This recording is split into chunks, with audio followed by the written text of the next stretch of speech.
Wait, what? A board of peace led by Donald Trump, made up of other countries to stop wars? Yeah, that's not a movie pitch. That's a real proposal, and it just landed in the news. Alright, let's break this down like a mini adventure, because this story takes some turns. Here's the setup. Trump just announced an idea he says would help prevent global conflicts before they explode. The plan? Create a board of peace. Think of it like an international referee squad. Countries sitting at the table, stepping in early, and trying to cool things down before shots are fired. Sounds calm, right? Hold that thought. According to the proposal, this board would include powerful nations, allies, and key global players.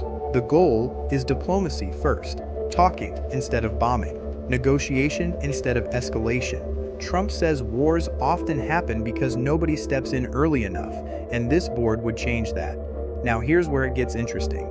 Trump claims the board would have real influence, not just polite conversations and press conferences, actual pressure, the kind that makes leaders stop and think twice before pushing the red button.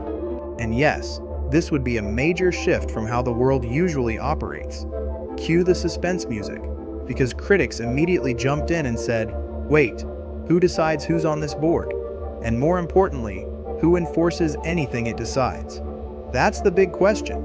Supporters say it's bold, different, even overdue. They argue the world keeps reacting to wars instead of preventing them.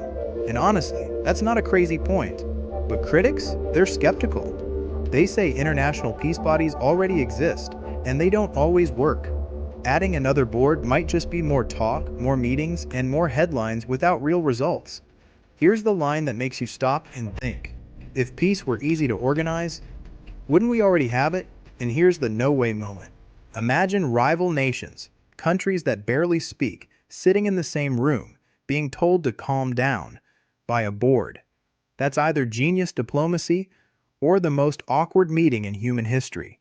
Trump says this idea fits his long-standing claim that he can bring leaders together and avoid war through deals, pressure, and direct talks. Love him or hate him, the man is clearly betting big on negotiation over confrontation.